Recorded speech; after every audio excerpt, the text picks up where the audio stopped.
Thank you so much, everyone, for joining this presentation.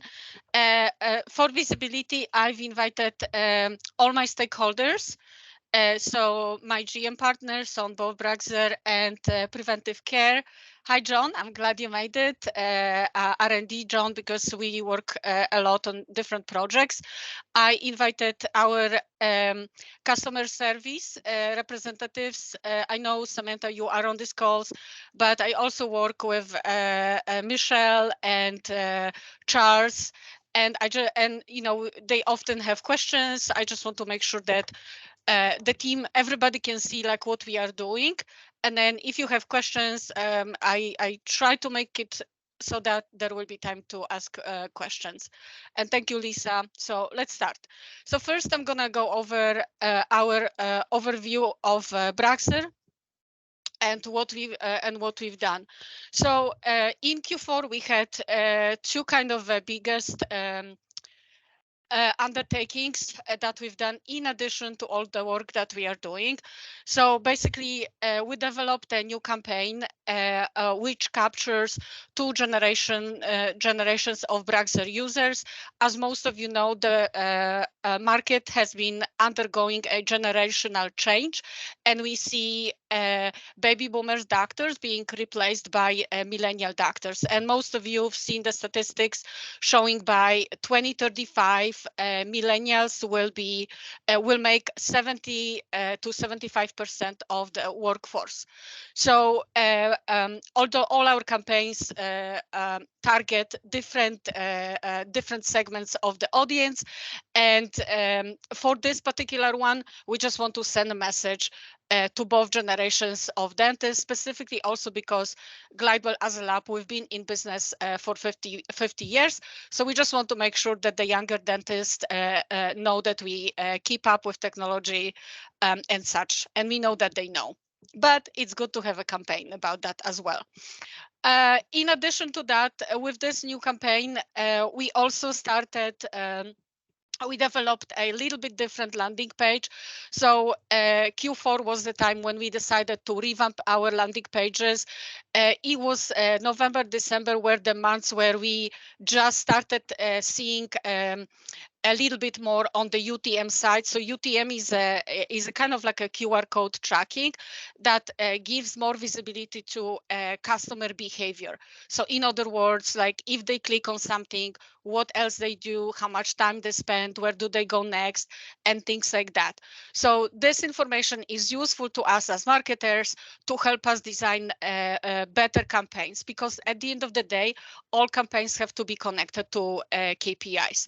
So with this particular campaign, we added another call to action, which is our lead generator, and we will be implementing that to all campaigns. But we just started with this one. And what it does is basically is a congruent form with the form that's on our website. So when you go to our website and when you look at the new customer form, you kind of will see the same thing. And then, like I mentioned, we are trying to make all our landing pages more interactive, looking at our preventive care portfolio, where we've already implemented previously some of those elements. We see the doctors read studies, go to blog articles, watch videos. So we decided to do the same thing for Braxer, now that we have tons of videos from our photo shoots. So in addition to the regular call to action, regular I call it because that's the one that we see on Tableau reports and in relation to the hard KPIs that we have, which is sales, new restarts, cross sales. We can also see a little bit more. So we are testing this new concept when we have an overview of doctors with their testimonials, and we will be able to track, like, you know, do dentists click on those? Do they have interest? And then this is where after clicking for the new customer form, they will be able to, if they're not a customer of Glidewell, at least we give them an opportunity to sign up.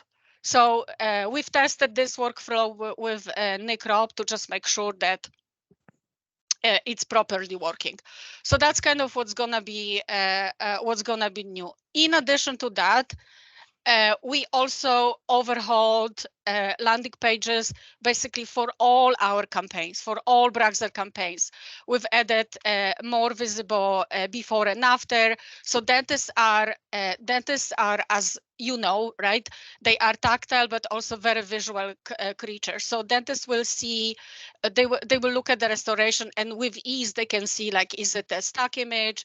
Is it just the bleach tools? Like, do they really show the actual product? So we are focusing on showing the authenticity, which we actually have. And then with the QR code and with work of our digital team, specifically Bataj and Chuck, we are now can tell way more information about customer behavior. So what I wanted to just give you a little bit of an overview, because sometimes when we look at the hard KPIs, and I will show them in a moment on the next slide, you see like, oh, for the whole year we only brought, let's say, 100 new customers. That's not very much. And to some extent, I would agree with you on that statement. But then now with UTMs, we can see, okay, maybe they did not prescribe Braxer right away, but there are some other things that they've done. So now with the UTM, so this particular one, it refers to our, let's just see.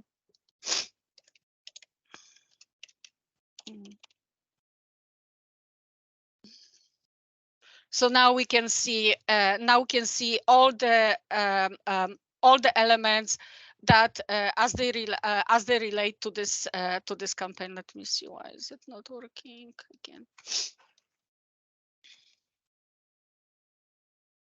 Okay, this should work. And then, so with this approach, we will now be able to, not sure why is it not working, but we will be able to see, okay, it is working. So we will be able to see a little more. So what do they come from? What do the customers come from? What type of things they are doing? Are they interested in some additional things that we offer? Specifically, most of you have heard or are aware that when we look at a performance of our third-party ads, we can't really see very often a direct connection to our KPIs. So here is a good example where we see that actually we had 9 doctors and they performed 44 different things on our landing page using the QR code, right? So now think about it. If there were no QR code, then the ad would just be an eyeball. But because we had a QR code, we were able to at least talk to 9 doctors and give them some more information. So all of this is like extremely useful information. And there is one line item here that I wanted to see that we see more and more often. So what happens is that, as you know, there are lots of digital doctors. For the number varies for different products, but for Braxer, 50% of all Braxer doctors are digital doctors. And I'm sure Doug and Eileen can see that in the numbers and how Audrey's team and Alex's team see more Braxer submissions. So these digital doctors, they're not going to download the RX, right? They want to go to the portal, sign to my account, and they want to take care, redeem that coupon there. But as we know, as of right now, our infrastructure is not prepared to handle that. But we see more and more of those doctors that go straight to the account and try to apply the coupons there. So this is very good information because it will also help not only our marketing team, but also our IT team and customer experience teams. So now let me go back to the presentation and let's move forward from there. Okay, so so looking next, we have several really large campaigns that by now probably most of you are very well familiar with. And today, all these campaigns, they brought about $5 million in revenue, and we had a score of account that took advantage of them. We have one campaign here that I denoted, which is our collaboration with the retention team. So specifically, we created RXs for Eileen's and Doug's team, where we had dedicated coupons, and we were able to track the behavior of dentists. And we are very happy to see how many accounts we were able to bring with this campaign, which is very low cost because it's all internal, basically reliance on our access. We had also one campaign that was lab facing, and that's Bragser Milling Blank. I will get into it in a moment. So looking at the kind of like at the very high level, the three are our best performing Bragster campaigns, and again we will be adding the fourth. And then we also have one campaign, so that's featuring Biotemps, where we promote the clinical symbiosis between Biotemps and Bragser. And when we look specifically at each of these campaigns, so our number one most popular campaign is the Bragser Lifetime Warranty. Looking at the results up until end of Q2, we noticed that that campaign was cooling down a little bit. We saw the engagement of our customers was decelerating. So that's the time when you revise the campaign, when you refresh it, add a new imagery, update the messaging if applicable, and such. So that's what we did. And so starting Q4, we have Mr. Glidewell and Stephanie on this campaign. And when we look at this campaign, so the target audience of it, as of now, are bronze dentists. So those are the dentists who spent with Glidewell less than $2,500 per year, and they prescribe very few of Bragser. So I'll have something on them in a moment on my last slide. And for this campaign, the most effective channels that we see are emails. They are responsible for 90% of our sales and 80% of account engagement, and staffers. They account for about 5% of sales and 10% of accounts. Our second most popular campaign when it comes to the revenue is a campaign featuring two dentists. So most of you already know Dr. Tran, Dr. Lee. They are Pacific Dental Services dentists. And this campaign, as of now, targets silver and gold dentists, but this will change with the coming of the two generations of Bragser dentist campaign. So silver dentists are dentists who prescribe who spent with Glidewell up to $5,000 per year. So that's not very much, as you can imagine. And gold dentist up to $10,000. And for this campaign, we actually see a little bit more variety and engagement with different channels, not just email and staffer. So of course, Glidewell email is the number one driver with 80%, up to 80% of sales and about 70% of accounts. But we also see third-party emails. So third-party emails brought about 5% of sales and 5% accounts engagement. And we also see our shipping boxes are an excellent source of customer engagement. And again, both third-party ads, emails, and the shipping boxes, they do not have any discounts because they go to mixed audiences. So this is something that we definitely like to see, and we will be using more. Our second most popular campaign when it comes to account engagement, but the third most popular when it comes to sales, this is the only campaign that's specifically focused and highlighting Bragser Aesthetic, which is our fastest Bragser formulation. This campaign targets dentists who do not prescribe Bragser Aesthetic. And again, we will be slightly revising the messaging for this campaign, and I'll share that on my last slide. And for this campaign, again, similar channels we find most effective. That's the email, because we can target really well those doctors that don't prescribe Braxer aesthetic yet. Staffers, we see actually a lot of doctors interested in prescribing. So this is our most popular campaign when it comes to staffers. Over 20% of sales for this campaign came from staffers and 30% accounts. And also Braxer packaging, again, we see some prescriptions coming from for this campaign. And then this is our only one campaign that's, as of now, it's kind of like, it is a little bit more complex because, as most of you know, our systems in the biotemps department and in Braxer department don't yet talk to each other. But the day they will start talking to each other, we will be able to streamline this campaign even further.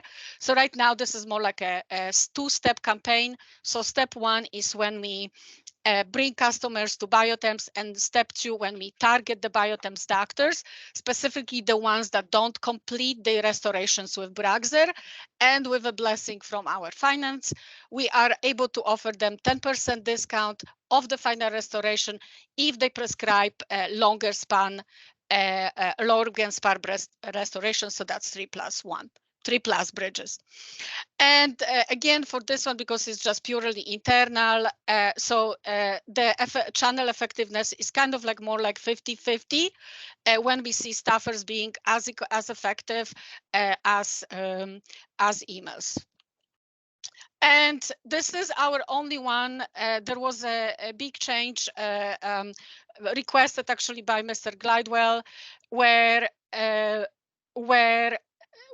after he saw how much we spent on this campaign, but how much we really brought in it, basically limit it only to the internal accounts. So there are no more third-party ads or emails associated with Braxer Milling Blank. So this is purely internal campaign. We have very nice offer from finance, 3+1, and we last year we were able to have to make over $160,000 from this campaign. And looking at the key initiatives for Q1, so thanks to our finance team, we have a great challenging goal for this year, and that's $17 million in Braxer, in addition to what we did last year. But we figured out how to make 10 million. So now we're just trying to figure out how to make the 7 million. So here is kind of our recipe on what we are planning to do. So our biggest initiative will be upselling Braxer. Let me go to this slide. So we took a look at all our Braxer customers to see what is the share of wallet for them. And we found out that about 25% of all Braxer customers prescribe anywhere between 1 to 5 units per year. So you may ask yourself, is that a lot or is that not a lot, right? So usually when we see stuff like this, we want to go to the market and see what is market telling about these numbers in comparison to what we have at Glidewell. So for instance, what we've noticed is that in the market, according to Sika, so that's a software company, they've identified that the average number of single unit crowns per dentist per month, it's about 13. The Data.io team reported to us that for them it's about 20. And then Gordon Christensen, in one of his restorative lectures, mentioned 30. So then when we look at the number, what should that be per year, and square it against what we have at Glidewell, the answer is probably somewhere in between, right? So we can see that this dentist prescribing only 1 to 5, that's really not enough. So what we will be doing for this campaign, we will be implementing a drip campaign. So this is where we are hoping that after we prove that this campaign is successful, we can move it to automation, a Pega or whatever other system we have in place. But that's kind of a key for us, because if we are able to do this campaign right, the expected revenue would be at least $1 million from it. And then going back to some other initiatives, we will be retargeting our Bragser aesthetic campaign. As of now, our Bragser aesthetic campaign relies more on a testimonial, which is great, and as you see, quite successful. But meeting with our stakeholders, we understood that there is a need for just like, have a specific message for each of the 3 distinct audiences that we see are potentials for the Bragser aesthetic. So those are dentists who don't prescribe Bragser yet, and Bragser aesthetic can be an excellent introduction to the zirconia family, monolithic zirconia. We have Bragser full strength doctors who still don't prescribe Bragser aesthetic, and then the third group is the ones that is very interesting, and we will be diving into their prescriptions to actually see what are the reasons why would they choose Bragser aesthetic, Bragser full strength for anterior versus Bragser aesthetic. We kind of can guess, whenever there is a unusual or thin prep, screw retain crown, probably part of DSO, dentist who wants to be very cost conscious. But is there anything else that can tell us more? So we will be diving into that. Then looking at key success with the post-webinar emails, I will be buzzing Andy Klein, and I look much forward to it, because I think this is a great opportunity for us to go after new customers. So cross-sell emails for our post-continuing education opportunities, whether it's a webinar or a course that they watched online.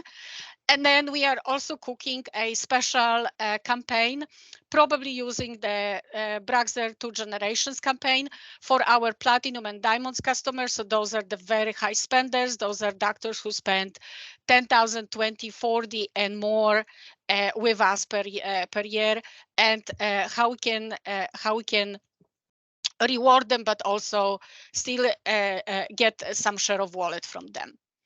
And now going into the KPIs, and for the first time, I actually wanted to try something new. So this is a new year. I wanted to see, like, is there an opportunity to just maybe give you a little bit better view on the portfolio, not just Bragser, because sometimes we have questions right from our GM partners, like, oh, you guys only focus on Bragser. How about me? How about our products? So I just want to tell you that we try to offer all of you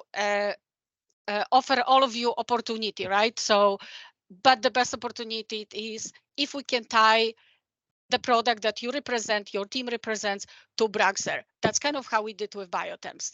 That's where we can get most. So looking at the enterprise portfolio, the portfolio as a whole, as you can see, Glidewell, the Pareto rule is here, like straightforward on the palm of our hand, right? 80% almost of everything comes from Glidewell, and 20% satellite labs. We noted 8% growth comparing to last year, but we were below forecast. So looking now into the portfolio, so this is what I kind of how I wanted to show you a little bit differently. Show you Bragser in the entire restorative portfolio, because we are a crown. Looking at just this number, 62% of entire Glidewell portfolio basically is a restorative portfolio. So it just tells you that we are a solid crown and bridge lab that also does other products, but we are predominantly crown and bridge lab. So Bragser is the king, and as you can see, the family accounts for 45% of our Glidewell revenue, and our restorative portfolio over 60%. And you can kind of just take a look and see how other product score. So the percentage is percentage not in Glidewell restorative portfolio, but percentage of Glidewell sales. So you can see Braxer full strength along this one vertical, 36% of Glidewell revenue. And then on a high level, we were above the sales for 2021, but below forecast. Looking at the active accounts, so as you can see, a massive number of accounts interacts with our restorative portfolio. So you can see Glidewell active accounts, 57,000, and of those, over 60% is our restorative portfolio. Again, proof we are Crown and Bridge. And then we see Braxer over 50%, and Braxer aesthetic notable growth. It's now 34% from 20% in the past years. Our new accounts, so Braxer, Bite Splints are our top 2 products that are responsible for the success of new customers. Again, if you were to gamble, and pick and choose products that you should work with. So in the marketing, we will always choose Braxer and Bite Splints because those are the products that bring us the most. 2020 was a very good year for us. We brought a double digit of new customers. For restart accounts, that's a completely different story.